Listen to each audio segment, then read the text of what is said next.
Hay unos roles a considerar. Una de las recomendaciones era agrupemos los actores por su rol.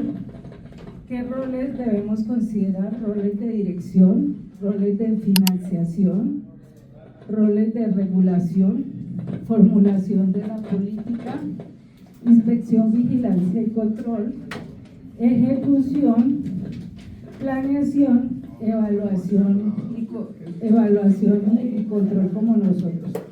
Entonces, para que vayamos afinando nuestro mapa de actores, podemos tener en cuenta estos roles para agruparlos y hacer ese tipo de relaciones que la idea es hacerlo en el mapa de actores. Pasemos. Este es el mapa de actores que está en la guía. Pues bonito no es un poco complejo, pero esta es la idea, que hagamos una visualización con los actores lo más claro posible, de manera que cualquier persona pueda entender en qué consiste la política de vivienda de interés social rural. Y también están tanto los entes territoriales, las ONGs, los usuarios últimos. Los usuarios se distribuyen entre comunidades indígenas y otros grupos poblacionales, y pues aquí están todas las entidades del nivel nacional que actúan. Aquí estamos también nosotros como Contraloría, Procuraduría. Sigamos. Este es uno más tradicional, a mí me gusta mucho. Esto lo hacemos en nuestros diagnósticos.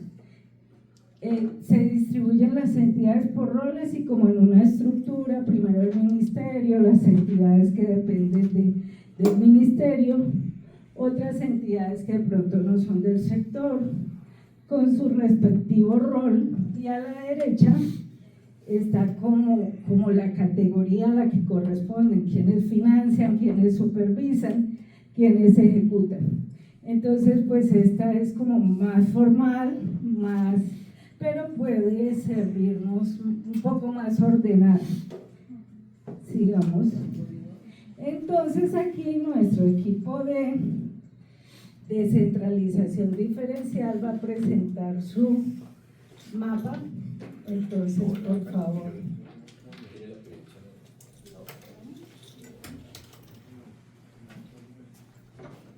Democráticamente, Juan Gabriel.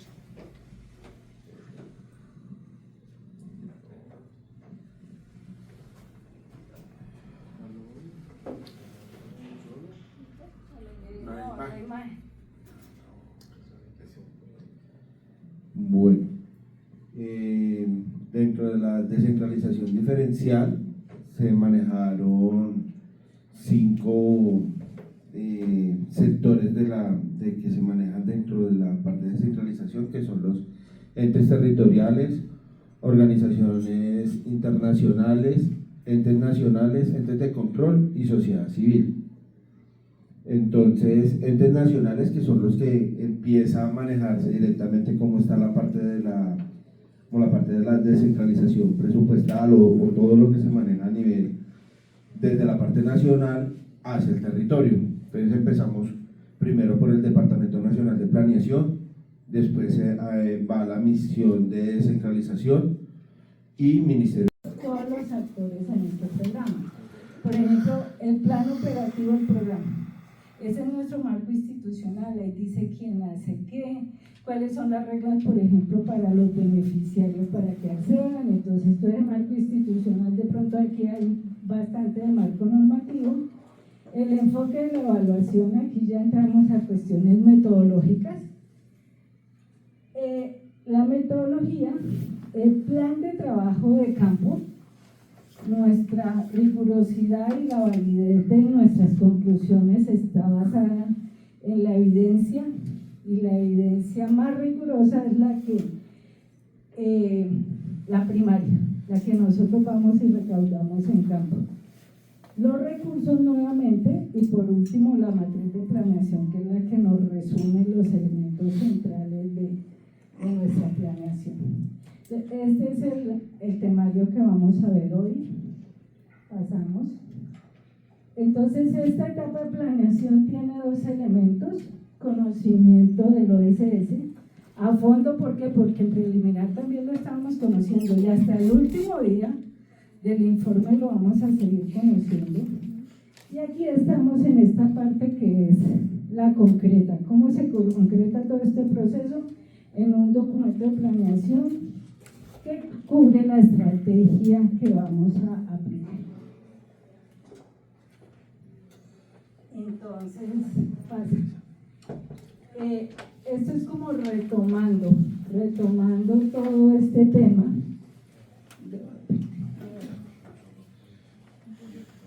Retomando el tema, porque ya hay temas que hemos abordado. Entonces, ya revisamos la política que nos enmarca el tema. Pues, ¿qué hacemos? Miramos evaluaciones anteriores, miramos ese marco teórico, si hay trabajos anteriores en la ADE es maravilloso. Tenemos una problemática y unas cifras generales que nos soportan tanto la problemática como los objetivos y las metas del proyecto. Ya conocemos el origen del tema y cómo ha ido evolucionando, y los actores y roles. ¿Qué hicimos con eso? Definimos una cadena de valor y identificamos el problema. Más que identificarlo, lo caracterizamos en sus causas y en sus consecuencias. Entonces profundizamos en el tema. ¿Eso para qué nos sirve? Para nuestra pregunta de investigación. Ya teniendo claro esto, vamos a definir unas preguntas que buscamos responder con la ejecución de nuestro estudio. La respuesta a la pregunta de investigación, la respuesta preliminar probable, es la hipótesis. Y esta está vinculada pues al objetivo que proponemos para el estudio. Ejemplo, si nosotros vamos a evaluar eficacia, entonces mi pregunta de investigación sería: ¿qué tan eficaz se cumplieron las metas que planteó el programa de atender a 5.000 personas? Mi hipótesis es, preliminarmente, sí, efectivamente atendieron 6.000 personas. Le puedo poner una adicional, pero los beneficiarios que requieren eso son 100.000. Y los objetivos, entonces, vinculado a esto es: ¿qué estoy buscando? ¿Cuál es mi criterio? Ya dijimos que eficacia. Mirar si se cumplió específicamente esa meta de cobertura que se planteó. Entonces, estos tres puntos están muy relacionados y ya entramos a la parte de metodología de investigación. La guía, pues, está sustentada en un proceso básico de metodología de investigación. Pasamos, por favor. Entonces, no hay temas como extraños. Lo único es que nuestra investigación es evaluativa, aplicada al control fiscal, y entonces se vuelve relevante los criterios de evaluación. De pronto en una tesis académica uno no encuentra eso de los criterios de evaluación, pero es algo muy propio de una evaluación, porque valoramos sobre un criterio. Entonces esa sería como la única diferencia conceptual con un proceso de metodología de investigación. Entonces vemos cómo es tan relevante la pregunta de investigación. La guía nos categoriza las preguntas en varios tipos. Primero, la descriptiva. Como su nombre lo indica, buscamos describir, conocer el estado del tema en cuestión, el estado de un problema, cómo se está resolviendo. Entonces, este tipo de preguntas surgen como ¿qué? ¿Cuáles? O sea, ¿qué es? ¿Cuáles elementos? ¿Quiénes actúan? ¿Cuántos? Es muy importante para nosotros cuántos, sobre todo si vamos a dimensionar recursos. ¿Cuántos recursos están involucrados en nuestro estudio, en el tema que estamos estudiando? ¿Qué se busca con esta intervención? ¿Cuál es el problema identificado? quienes participan.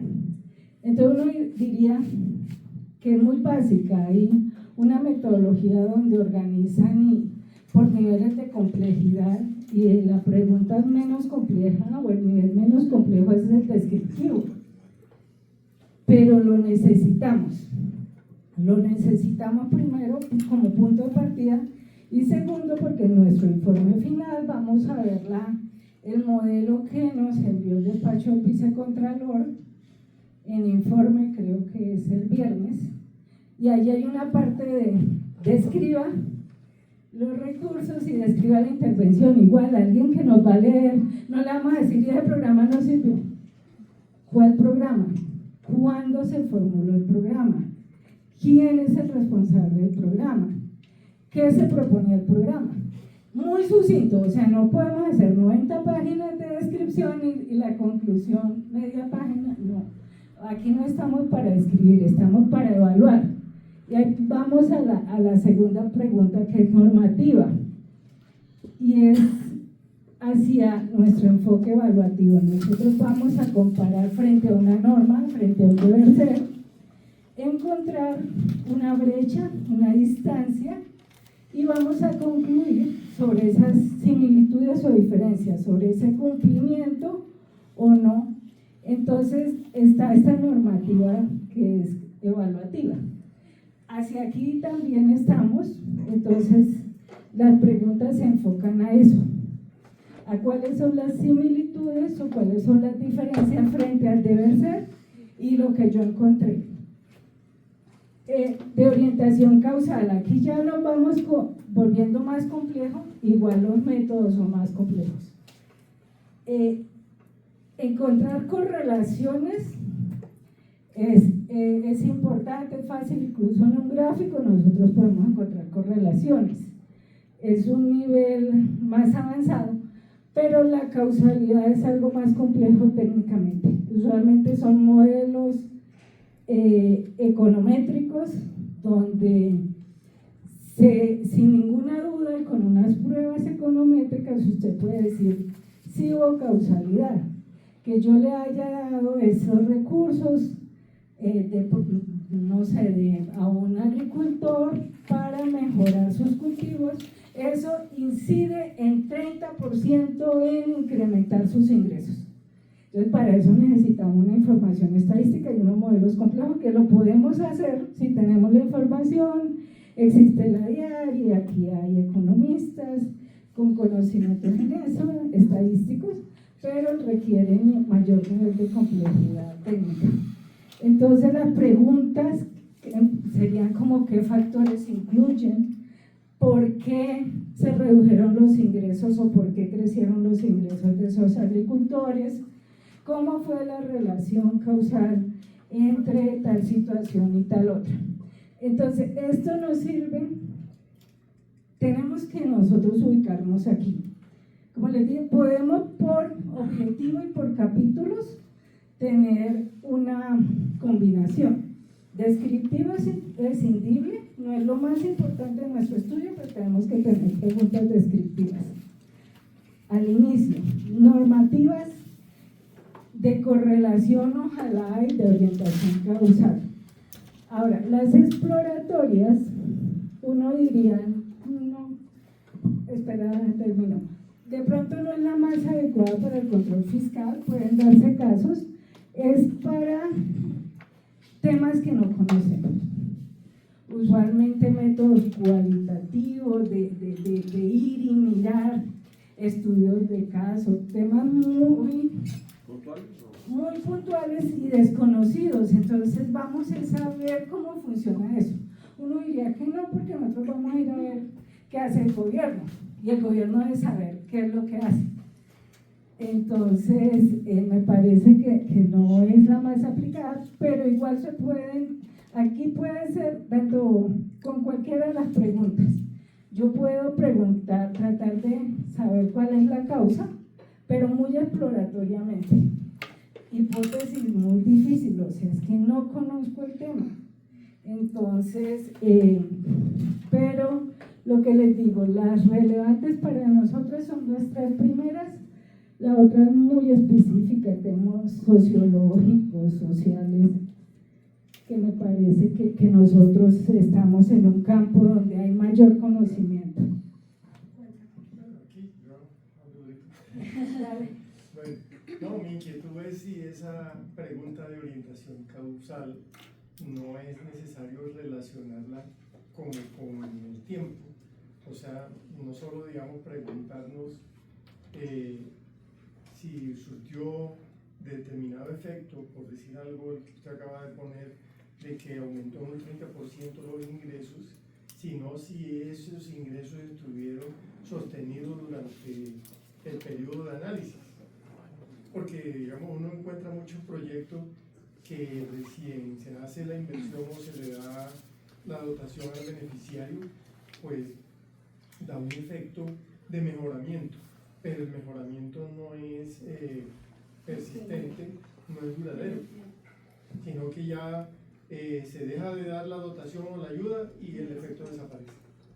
Ok, sí, aquí hay un tema muy interesante y depende de la información. Aquí usualmente son series de tiempo y tiene otra ventaja, podemos proyectar. Entonces, vamos y miramos hoy, aumentó el 30% de los ingresos, incluso puedo decir que en 10 años le van a aumentar 80%. Pero lo que tú dices, si yo hago la evaluación ahorita y no vuelvo a evaluar, si voy en 10 años, que como Contraloría podríamos hacerlo, el gobierno debería hacerlo en algunos casos, evaluaciones de impacto ya más a largo plazo, pues ya tengo un referente que es que va a aumentar sus 80% sus ingresos en 10 años. La Contraloría va y evalúa, encuentra que no, que inicialmente incrementó en 30%, pero luego bajaron sus ingresos nuevamente al nivel que tenían. Entonces, si tenemos la información, lo importante es que evaluemos más allá en el tiempo y podamos verificar pues esas hipótesis, esa información. Usualmente no se hace, o sea, un programa así en el largo plazo ya hay, nosotros somos de urgencia, de lo inmediato, entonces el plan de desarrollo actual, ¿qué le pasó a los beneficiarios de un programa de hace 10 años? De pronto no lo vamos a considerar tan relevante, pero ese tipo de ejercicios se pueden hacer. Esta parte de correlaciones y esos tienen muy interesantes conclusiones y usualmente es más valorado como riguroso. Si usted hace un modelo econométrico complejo, no importa el resto, eso, su documento y sus conclusiones nadie las va a cuestionar. Entonces, en la medida que podamos hacer esos ejercicios es válido, pero también existe lo de la eficiencia. De pronto, sin utilizar un modelo tan complejo, podemos dar conclusiones más útiles y concretas. Un modelo no me va a decir que fui a entrevistar al señor de la alcaldía y que el problema, ¿dónde está el problema? Él me dice cómo pasó y entonces aumentó 30%. El por qué aumentó, tengo que ir a hablar con el señor y decirle por qué. No, porque es que en esta temporada hubo una sequía en Brasil y eso me hizo aumentar mis ingresos. Les digo, no, pero de pronto ese 30% no es sostenido porque no fue debido a esto. Entonces, el trabajo de campo y lo micro también es importante y eso los modelos no lo tienen. Igual vamos a ver lo que recomendados son metodologías quanti y quali para que se complementen. Bueno, entonces, respecto a las preguntas hay unas categorías. Hay quienes dicen que estos son enfoques de investigación descriptiva, no importa. Esto está en la sección de preguntas de nuestra guía, pero lo importante, pasemos, es que existen las categorías y nosotros tenemos que saber dónde vamos a estar, tanto para pregunta como para nuestros objetivos. Entonces, dependiendo si yo lo voy a hacer exploratorio, mi pregunta es ¿cómo? ¿Quiénes? ¿Qué? Entonces, así van a ser mis objetivos. Y un ejercicio muy bonito que conocí hace poco, como dice Javier, uno no termina de conocer, es la taxonomía de Bloom. A uno le cuesta muchísimo redactar objetivos. Y Bloom estableció esas categorías, mira que estableció unos niveles. Para ellos, entre más alto, y el explicativo es el nivel más alto. Y nos dan una recomendación de verbos, si es exploratorio. Entonces en mi primer objetivo, en mi primer capítulo, que es describir la intervención objeto del estudio, está conocer, definir, descubrir, detectar, estudiar, explorar, indagar, sondear. Entonces es una guía. A ese es exploratorio. En descriptivo es analizar, caracterizar. A mí me gusta mucho caracterizar. ¿Qué hacemos nosotros? Caracterizamos, cuantificamos, clasificamos. Entonces el gobierno estableció tal política, entonces yo voy a clasificar los recursos por el uso. Entonces en salud, hablaba con la de salud de ayer que hicieron un estudio de recursos. Entonces ellos cogieron, clasificaron televisores y gastos que no iban para salud y los que sí iban para salud. Entonces ahí estamos nosotros conociendo, clasificando, comparando, describiendo. Nosotros vamos a describir para que la persona que lea la evaluación sepa qué estamos evaluando. Ya a nivel explicativo, entonces ya son verbos más complejos, y a nivel evaluativo, entonces es evaluar, comprobar, determinar, explicar. Una cosa es describir y otra es ya explicar. Entonces, no, la situación del problema es tal. El déficit habitacional rural es tanto y está clasificado en cualitativo, cuantitativo, pero explicar por qué, porque de pronto el déficit habitacional es más alto en áreas rurales que en áreas urbanas, eso ya es más complejo, ya es un aporte nuestro, tratar de explicar por qué suceden las cosas, inferir, pues con base en unas pruebas, en una información que es lo que vamos a desarrollar en ejecución. Hay muchas versiones, si ustedes quieren profundizar en esto, hay unas listas de verbos más amplias. En internet busquen una taxonomía de Bloom, verbos, y al que a ustedes les guste. Si estos verbos les parecen muy poquitos, en la red hay muchísimos más que nos van a servir a redactar nuestros objetivos. El mensaje es que dependiendo del tipo de pregunta y el tipo de si es explicativo o descriptivo, los verbos cambian. Entonces ese sería como el mensaje de aquí. Entonces vamos a hacer una actividad. Ya conocemos los verbos, volvamos a los verbos. Planteemos dos verbos para el estudio de dos temas y los compartimos aquí. Es un acercamiento preliminar. Yo sé que en este momento nosotros no tenemos claros los objetivos de nuestro estudio, pero es para mirar cómo lo estamos redactando. ¿Qué dice la teoría? Empieza por un verbo, el objetivo, y pues describe qué es lo que nos proponemos lograr con esa parte de la investigación. Entonces, ¿cuál es la recomendación? Que para cada capítulo un objetivo específico. Entonces, en ese sentido, pues tampoco podemos redactar 10 objetivos específicos. Tenemos que ser muy puntuales, englobar cosas. Por ejemplo, 3 capítulos de descripción, uno es del arreglo institucional, otro del financiero, pues los englobo en el objetivo primero, que es describir los actores, los recursos y la lógica de intervención del tema de financiamiento rural. Entonces podemos agrupar y tenemos claro esos puntos. Entonces, por favor.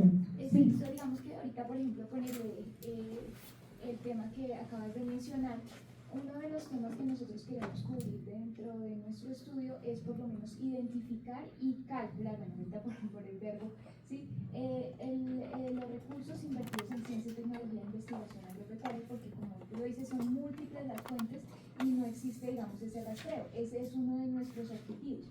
Pero sí necesitaría, digamos, agruparse, entonces, o podría ser un solo capítulo, porque nosotros buscamos también mirar los recursos invertidos y pues los resultados en investigación, que es las patentes, bueno, otro tipo de cosas o documentos como tal que sean aplicados en el sector. Entonces allí sí yo estoy, digamos, todavía en esa nube, ¿no? Pero quiero llegar, aquí yo podría entonces definir un solo objetivo que sería, y de ahí uno cómo podría hacerlo, ¿sí? O sea, digamos, en ese objetivo, entonces, identificar, calcular o ya establecer, ¿cierto? Entonces, Sí, una cosa es describir lo que hay. Sí. Ya si vamos a hacer ese ejercicio de pedir mucha información y consolidarla y depurarla, ya estamos haciendo un producto más allá de descriptivo. Entonces vamos a o clasificar o calcular los diferentes los recursos asignados de acuerdo con sus diferentes fuentes. Y ahí hagamos pues los objetivos, todos los que pensamos, y después miramos si los podemos englobar o desarrollar, pero pues ya se adelantó, ya Catalina presentó su primer objetivo. Entonces 10 minutos nos reunimos, 2 objetivos nomás por equipos, y en 10 minutos los presentamos, los hablamos y los retroalimentamos. Y solo son 2, yo creo que los estudios van a tener mucho más. Gracias. Bueno, nuestro estudio de financiación en el sector agropecuario, tenemos un primer objetivo, digamos, explicativo, que es el tema de determinar la metodología del cálculo de los TDA, que son los títulos de desarrollo agropecuario, como esa inversión forzosa que deben hacer como esa banca privada, y es como la fuente de fondeo de Finagro, y que es clave porque eso es el recurso que se usa principalmente pues para esos créditos a pequeño y mediano productor, y no es muy claro cómo se llega al cálculo de en verdad cuánto se necesita para digamos, recaudar en estos TDA. Y el segundo que hicimos, que es un objetivo ya más descriptivo, y es analizar el comportamiento de las colocaciones de crédito agropecuario que se han dado entre los años 2014 y 2021.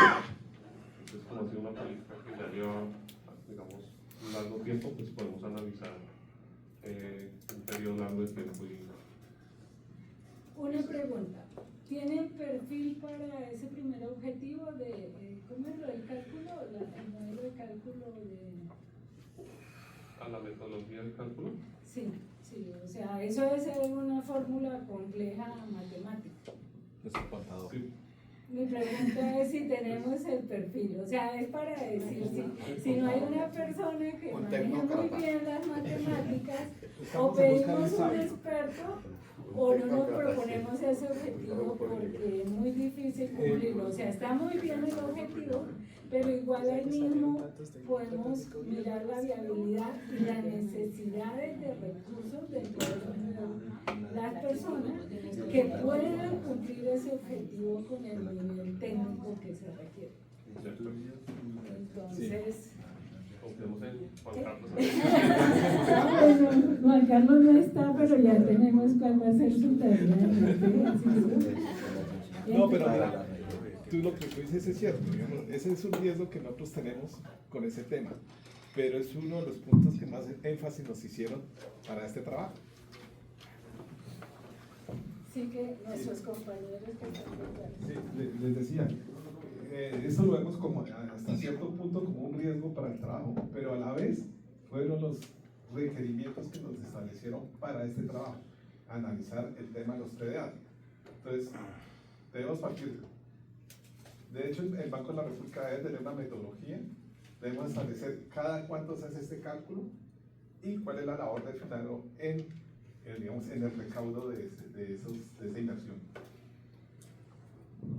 Perfecto. Igual, si nosotros tenemos un objetivo de conocer, es para posteriormente evaluar. Entonces, para concluir que si está calculado adecuadamente, si están los factores, si están las variables que deben estar, porque el de conocer y describir es solo un punto de partida. Lo importante es qué vamos a hacer con esa información para dar nuestras conclusiones. Aquí el equipo, por favor, y se prepara. Gina, ¿nos vas a acompañar en este ejercicio?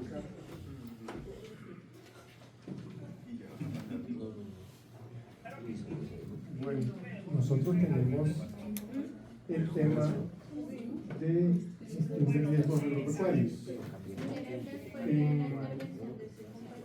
En lo que hemos desarrollado para el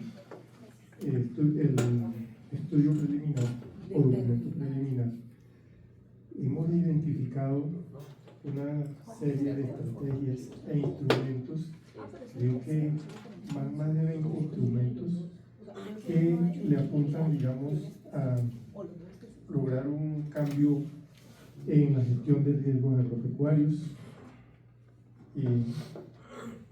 y nos hemos planteado en estos dos objetivos determinar cuáles son las estrategias o acciones de política pública para lograr un cambio significativo en la gestión de riesgos agropecuarios. Ese es, digamos, el nivel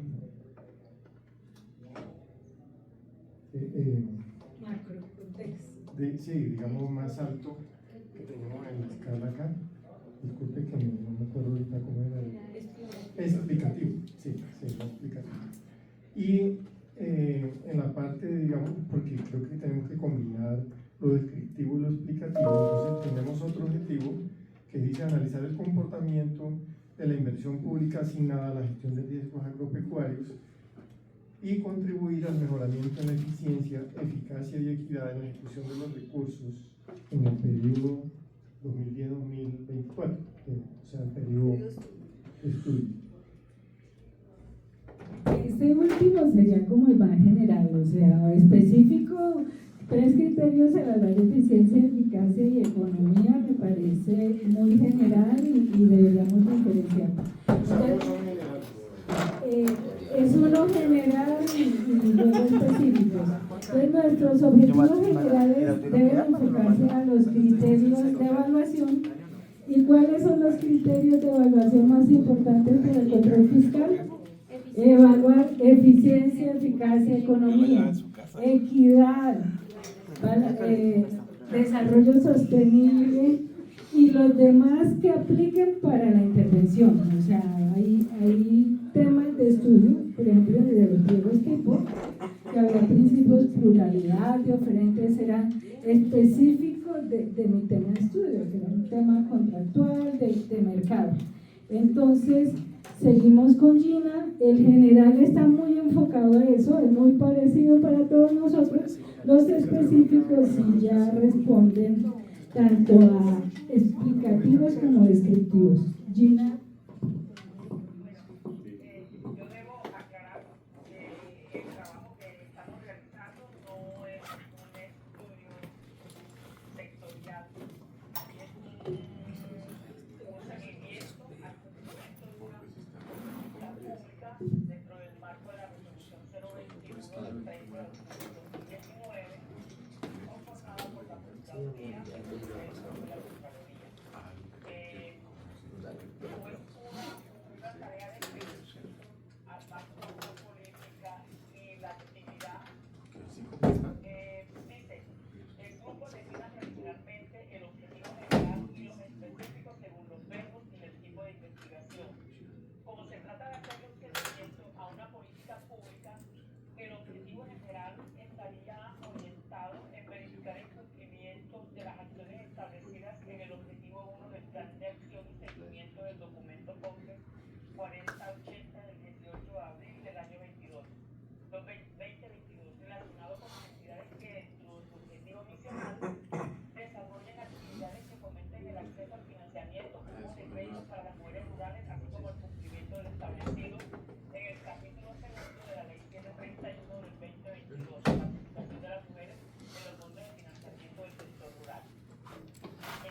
marco de las acciones sectoriales en favor de las comunidades campesinas.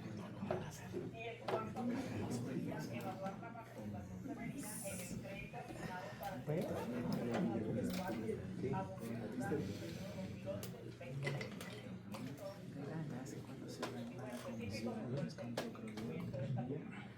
Perfecto, muchas gracias, Gina. Como le decía yo a Gina, estos instrumentos, el mapa de actores, el árbol de problemas, no es único para el estudio sectorial. También en una evaluación de política pública, en un diagnóstico, en un seguimiento, todas estas son funciones que tenemos nosotros. Entonces, se aplica perfectamente a lo que está haciendo Gina. De pronto ser un poco, Gina, lenguaje claro, si tú me dices, aunque luego lo aclaras, el artículo primero del título tal, de la ley tal, eso para mí es chino, pero luego dices enfocado a tales cosas. Entonces, por lenguaje claro, nosotros ponemos la referencia de normativa, pero tenemos que explicar qué es lo que dice ese título, no de acuerdo con el título tal. Entonces, ese es un tema que miraremos el informe. Hay una política nacional de lenguaje claro, de accesibilidad para personas con discapacidad, entonces es algo que debemos aplicar en nuestra etapa de informe. Entonces, nuestro grupo allí que le encanta debatir quién va a pasar, Juan Gabriel ya pasó, ya no lo... otra persona. Perfecto. Muchas gracias, Gina.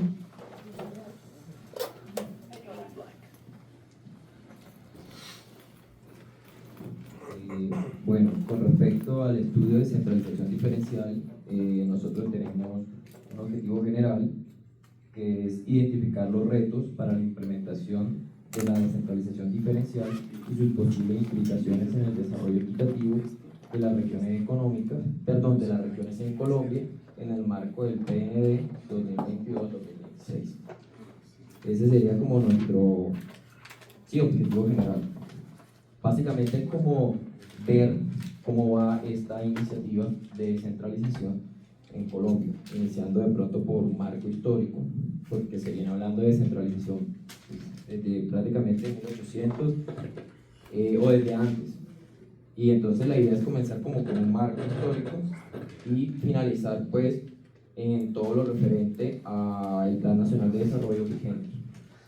Y tenemos unos objetivos específicos que son describir el contexto histórico de la descentralización en Colombia, comparando experiencias internacionales. Y otro más, ya por último, identificar los ejes de la misión de descentralización y los avances desde el gobierno central. Solo una observación, para nuestro objetivo general es muy evaluar, o sea, en el objetivo general identificar, nosotros no lo vamos, aunque son los retos, nosotros no lo vamos a identificar nada, si decimos identificar y evaluar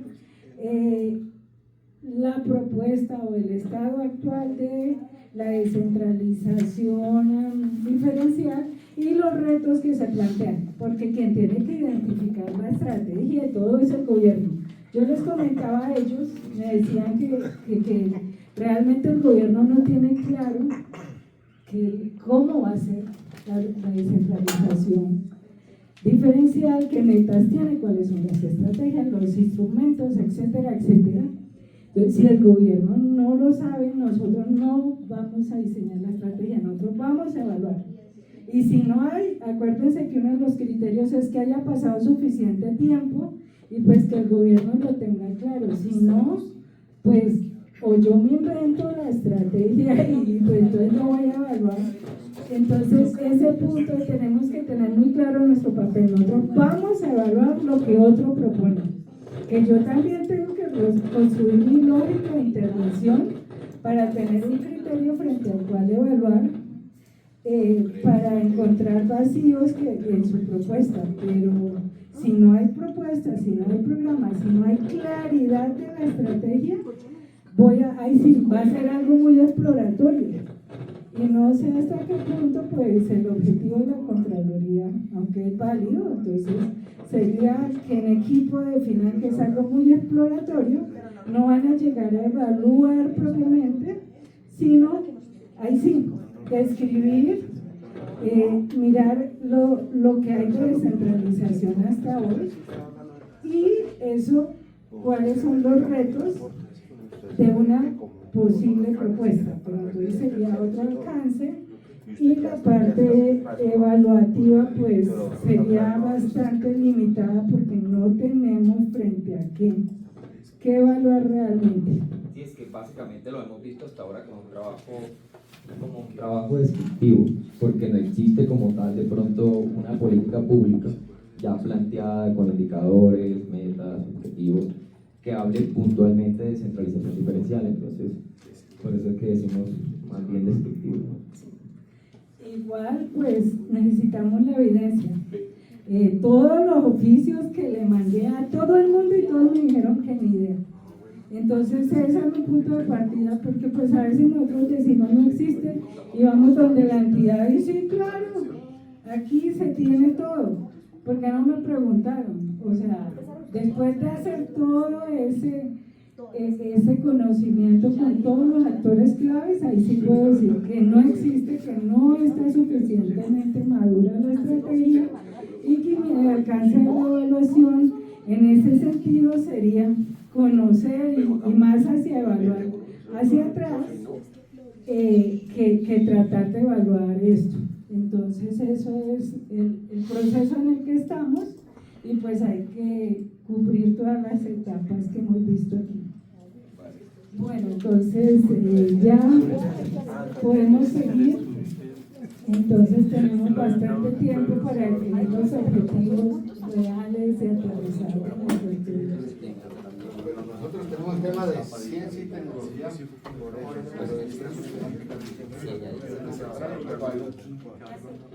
Y el sector agropecuario.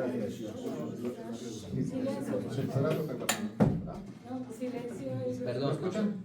El sector agropecuario, desde aquí la vemos que es homogéneo. Yo no sé, pues he escuchado ahorita lo de crédito y lo que es homogéneo. Sí. Pero resulta que en ciencia y tecnología toca diferenciar dos cosas. Uno es la agricultura comercial y el otro es la agricultura campesina. Eso es la FAO ya definió más o menos qué temas tiene la agricultura campesina. La agricultura comercial hay unas instituciones o unas entidades muy bien definidas. Está de la parte del café, la parte de la palma, la parte del ganado y la, no sé cuál otra, la caña de azúcar, banano. En esa parte también hay diferencias, porque la mayoría por ejemplo, la parte de ciencia y tecnología va por recursos parafiscales y recursos del presupuesto nacional y cooperación internacional. O sea, hay una mezcolanza de todo. ¿Privados? Y privados. Entonces, en la parte comercial hasta el día uno está como más o menos definida para poder plantear objetivos. En la parte de agricultura comercial es donde está todo lo que consumimos de la canasta familiar, ¿sí? Plátano, papa, bueno, todas las verduras, todas las frutas. Y la cuestión es que en esta parte de agricultura campesina hay muchos actores. Y uno ve desde el punto de vista de la escuela institucionalista, dice, cuando hay pocos actores están bien organizados, cuando hay muchos actores no hay una organización como muy efectiva. Entonces, en esta parte hay unos gremios, por ejemplo, vamos a poner un caso, Asoprocol, que agrupa como unos 30 productos, productos. Yo creo que el producto que más recoge dinero es el plátano. Sí. Bueno, digamos tomate, algunas. Pero hay un defecto que ellos tienen. En la ley de los parafiscales dicen que tienen que ellos acopiar información del producto y de dónde se produce. Entonces, cuando ellos se recogen la plata, la recogen en las centrales mayoristas y en los grandes supermercados. Cuando las auditorías van allá, ¿dónde vino la plata o de qué producto vino, de dónde el ejecutivo? No tienen claro eso, no lo tienen mapeado. ¿Y a la hora, sí lo van a hacer? ese es un problema pues, de pero hay que entrarle pues, de alguna forma, ¿sí o no? Sí. Así sea, descriptivo, queda descriptivo, pero hay que entrarle para mirar la problemática que hay. Entonces, en esa parte, pues, estamos en esas discusiones. Pero entonces, ¿cómo propondrías tú ese objetivo? Pues, yo más o menos le puse uno aquí, conocer la diferencia entre agricultura comercial y la agricultura campesina desde el punto de vista de ciencia y tecnología para determinar los grados de inversión pública y los resultados que se esperan. Pues, yo partiría de la inversión pública diferenciando entre economía campesina y la otra. Entonces es eso, ¿qué es lo más relevante? La plata y sus dos categorías de fuentes van a ser esas. Si ustedes quieren desde la cuota de fomento mirar para dónde se va esa plata para ciencia y tecnología. Sí, tenemos más o menos. Lo que pasa es que una tarea de ciencia y tecnología. Mario planteó el tema más extremo, que es el de Azufricol. Sí. Pero es bien extremo. Sí. Y está diferenciado esa cosa. Pero va a haber una muestra porque... Pues, es como estudio de caso, o sea, yo no sé, en esa parte estamos discutiendo el grupo. Pero es muy válido, y más en este gobierno donde hablamos de sí, de seguridad economía alimentaria y popular. todo, es específico Bueno, para qué eso. pena, pero vamos a avanzar. Entonces, el ejercicio me parece bastante útil y nos sirve para eso, para decir, oye, ¿quién va a hacer ese objetivo? Juan Carlos es el que va a hacer la revisión del modelo. Te recomiendo buscar un experto que te asesore. Yo que iba a cambiar de grupo. ¿Qué tan viable es? Si tenemos la información, si tenemos el tiempo, etcétera, etcétera. Entonces es un referente porque el objetivo hay que cumplirlo. Entonces, pilas, ¿cómo proponemos el objetivo? Sigamos, por favor. El marco institucional, pues este ejercicio ya lo hemos avanzado bastante. Es sobre todo las relaciones y competencias entre entidades y demás actores. Los arreglos institucionales, pues son las reglas de juego, el marco normativo, el marco institucional, las reglas de juego que deben cumplir, por ejemplo, un beneficiario para acceder a un crédito, a un seguro. Entonces, pues uno de nuestros elementos básicos del mapa de actores que ya creo que todos presentaron y es bastante claro.